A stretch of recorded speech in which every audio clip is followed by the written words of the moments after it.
तो last lecture में हमने पढ़ा था केमिकल काइनेटिक्स में effect of temperature on rate of reaction.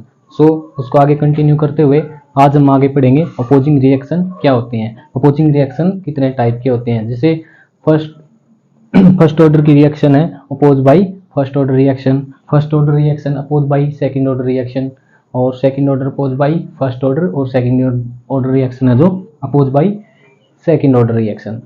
तो इन सभी को डिराइव करेंगे हम।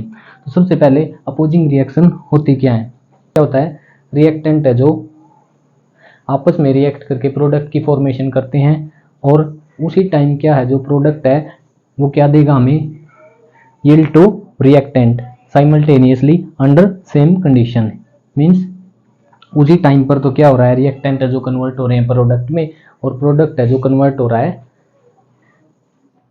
रिएक्टेंट, ठीक है, under same condition. So opposing reaction क्या है, if the reactant react together to form a product and product also yield to reactant simultaneously under same condition. Same condition के अंदर जो प्रोडक्ट है वो किस में क्या करेगा, क्या देगा, reactant.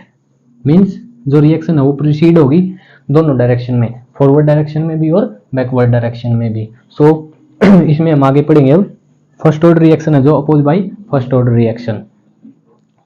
So consider a general reaction, एक जर्नल रिएक्शन कंसीडर करेंगे। मींस ए से ए हमारे पास रिएक्टेंट था और उससे हमें प्रोडक्ट मिल गया बी। K1 और K2 क्या है, रेट कांस्टेंट। मींस K1 है जो फॉरवर्ड रेट कांस्टेंट और K2 है जो backward rate constant.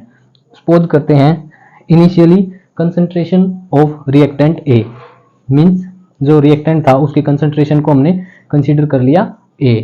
So after time t concentration है जो रिएक्टेंट जो रिएक्ट करके प्रोडक्ट देगा, और कंसंट्रेशन है जो डिक्रीज होती जाएगी। सो मान लिया आफ्टर टाइम t मान लिया प्रोडक्ट की जो कंसंट्रेशन है वो कितनी हो जाएगी, x। तो रिएक्टेंट की जो कंसंट्रेशन है वो कितनी रह जाएगी, a minus x. So x क्या है, decrease in the concentration of reactant.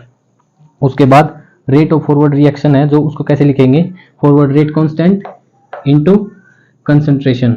Means जो कंसंट्रेशन है टी टाइम के बाद रह गई है, टी टाइम के बाद जो कंसंट्रेशन है रिएक्टेंट की वो क्या है, a माइनस एक्स। तो फॉरवर्ड रेट ऑफ रिएक्शन क्या हुई, K1 a minus x. Similarly rate of backward reaction, तो बैकवर्ड रेट कांस्टेंट K2 और K2 x मींस प्रोडक्ट की जो कंसंट्रेशन थी एट टाइम t। उसके बाद क्या करेंगे, जो नेट रेट ऑफ रिएक्शन है उसको कैसे निकालते हैं, rate of forward reaction minus rate of backward reaction. Net rate of reaction को डिनोट करेंगे dx बाई dt से, और रेट ऑफ फॉरवर्ड की और रेट ऑफ बैकवर्ड की यहाँ से वैल्यू पुट कर देंगे इक्वेशन 3 और 2 से इसमें पुट कर दी, इसको इक्वेशन देंगे 4। अब क्या होगा, इक्विलिब्रियम की कंडीशन पे क्या हो जाएगा, रेट ऑफ फॉरवर्ड और रेट ऑफ बैकवर्ड रिएक्शन है जो वो इक्वल हो जाएंगी। मींस जो इक्विलिब्रियम में जो बैकवर्ड शिफ्टिंग है रिएक्शन की और फॉरवर्ड शिफ्टिंग है वो दोनों इक्वल हो जाएंगी। तो उससे क्या होगा, x है जो x को किससे डिनोट करेंगे, x e से, ठीक है, that is K1 a minus x e. Means forward rate is equal to किसकी हो जाएगी, बैकवर्ड रेट के। यहाँ से K2 की वैल्यू कैलकुलेट करेंगे, एक्स ई को इसके नीचे ले आएंगे, इधर आके एक्स ई ये टर्म मिल जाएगी हमें, K2 की वैल्यू मिल गई। उसके बाद जो K2 की वैल्यू है ये इसको यूज करेंगे इक्वेशन नंबर 4 में।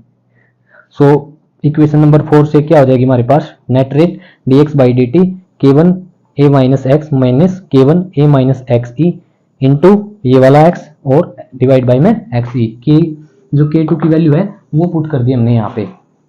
K2 की वैल्यू पुट करने के बाद अगर हम इसको ओपन करेंगे तो हमारे पास मिलेगा K1 x minus K1 a x और डिवाइड बाई में एक्स ई, और minus minus plus K1 x E by में एक्स ई। अब यहाँ से एक्स ई से एक्स ई कैंसिल हो जाएगा, और यहाँ K1 x बच गया जो ये इससे K1 x से कैंसिल हो जाएगा। तो हमारे पास बच गया K1 a x divide by में एक्स ई।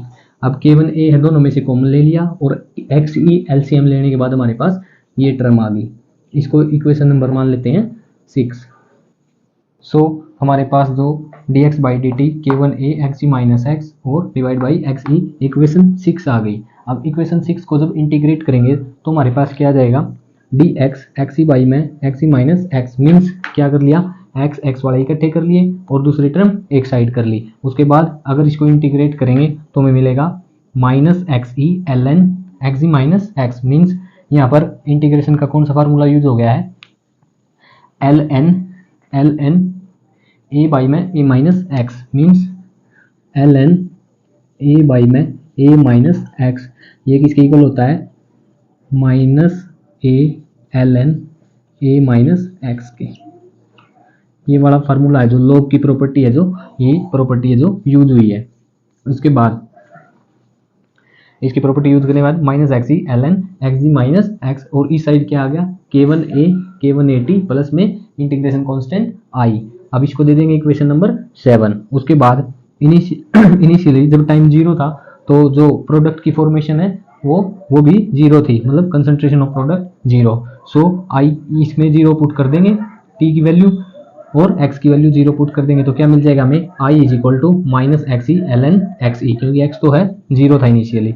अब इस i की वैल्यू को पुट कर देंगे 7 इक्वेशन में यूजिंग 8 इन 7, तो क्या मिल जाएगा, minus x e l n x e minus x is equal to K1AT, और i की जगह वैल्यू पुट कर दी minus x e l n x ई।